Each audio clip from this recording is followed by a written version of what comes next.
next. Miss Bowie County, Natalie Nichols. My local pageant is held in New Boston.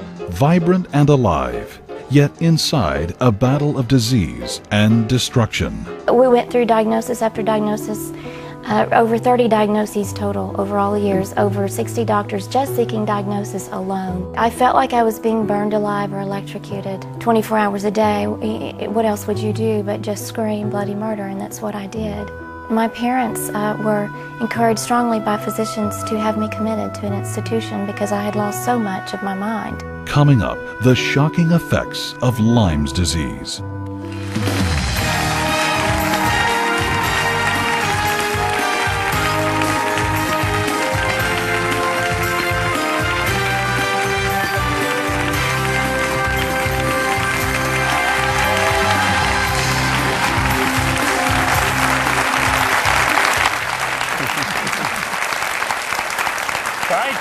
Thank you.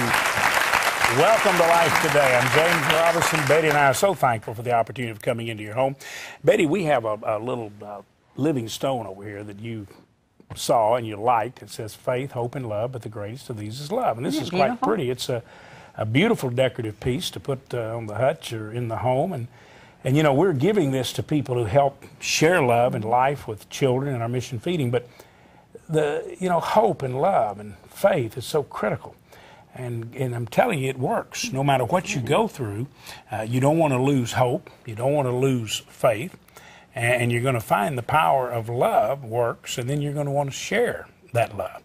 We're actually bringing some pretty dramatic stories to you this week of how God works in very painful and difficult circumstances, and God knows there are a lot of people facing those circumstances. Betty, we've got a guest today that experienced a tragedy that is really pretty hard to imagine. A girl going from being a senior in college, about to graduate from university, with a terrible undiagnosed disease that took her from the Miss Texas pageant into becoming a total invalid. And a lot of people get in a situation like that and say, there's no hope, what do I do? And this is what I think you were captivated by when you saw that faith and hope and love is what we have to have, but the greatest is love. That's right, and that is what we need to hang on to, is the faith in God, our faith in God. And then in those times when we're just really, we need encouragement. We need someone to speak hope into our lives, and God's right there to give it. And the love, of course, that's where it all starts. Well, that's what this young lady is doing. She's speaking love because she's been through one of those impossible situations. And one of the things that really touches my heart and Betty's is the fact that she also now goes to nursing homes to try to minister to people who feel like maybe they've been forgotten. And I want you to welcome Natalie Nichols to Life Today.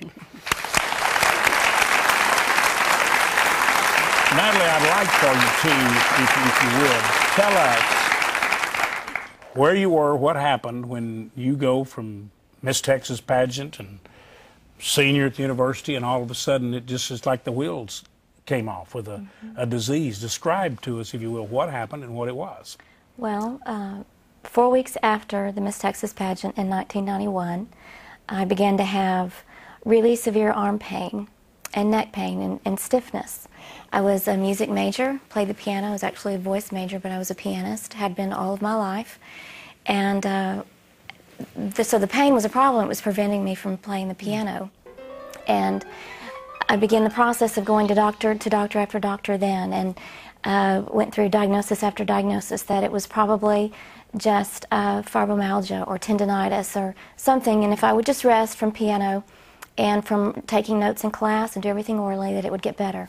So really the only manifestation of a problem you had was just the ability to move your fingers freely in your hands and arms? And a lot of pain. Really was there any swelling associated with it? No swelling or anything, no.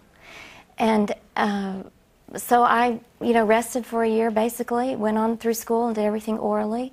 My professors were extremely cooperative. And but almost exactly a year later, I began to be very fatigued as well. And although I had laid out of piano for a year, and I was not better, and this was going to affect my degree and my courses, I needed to know what to do and where God was in the situation. And I was also very discouraged and depressed, really. I remember waking up crying a lot at nights, and my roommate, who was my best friend, really not knowing what to do, because I wouldn't cry during the day. It really didn't hit me because I guess thought I was invincible or something. And so a year later, when I really wanted to know what God was up to, was he going to give this back to me, or what did I need to do in my degree plan, or what?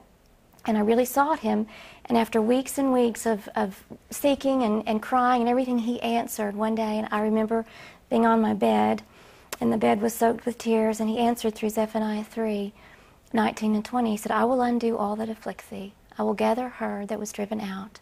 At that time I will bring you home, at that time that I gather you, when I turn back your captivity before your very eyes. And I got so excited. I went and told my professors, God's going to give this back. Let's just hang on here and sit tight a little while. And but the disease kept progressing. And within so a few instead of weeks, you seeing it turning back, it looks like the opposite is happening. Right, right, the opposite. Did that shake your faith a little bit when progressively it gets worse now and you've read and heard this promise?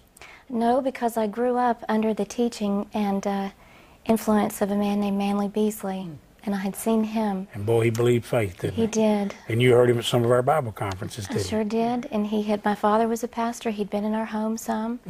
And I had seen him, and thanks to his example, that was how I even knew at 21 years of age, when dating and having a good time and grades in school and Miss Texas was all that mattered to me, when the foundation of my earth was shattered and really shaken, how else would I have known what to do if it had it not been for God using him in my life? And that's part of the reason I feel called to go and share what God's done in my life, because it would be a seed God would use in someone else's life. Now, you got a lot worse, didn't you? I got a lot worse. Tell us about it. A year later, after I had began to be housebound and everything else, really fatigued and basically housebound, was beginning to have to give up driving. I sought the Lord again, and he answered again. This time, I thought the Lord had forgotten, you know, what he told me, or he needed some help or something. Sure. He had a problem. And,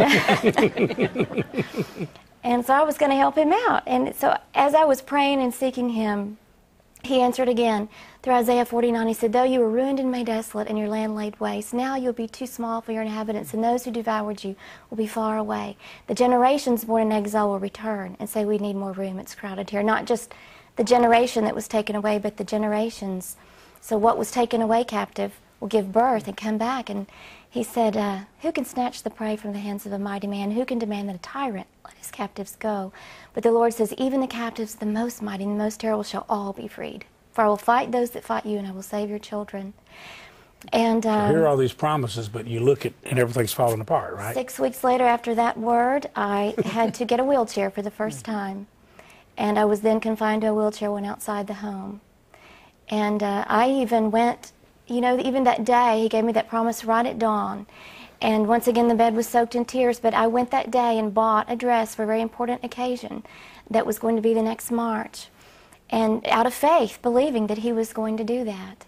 And he did do that, as you see, but in his own time, because I just began to get worse and worse over the course of the next 3 years. Well, were they doing tests on you all through this Still don't know what didn't know what it was at the time. Did not know, no. We went through diagnosis after diagnosis, over 30 diagnoses total over all the years, over 60 doctors just seeking diagnosis alone, really.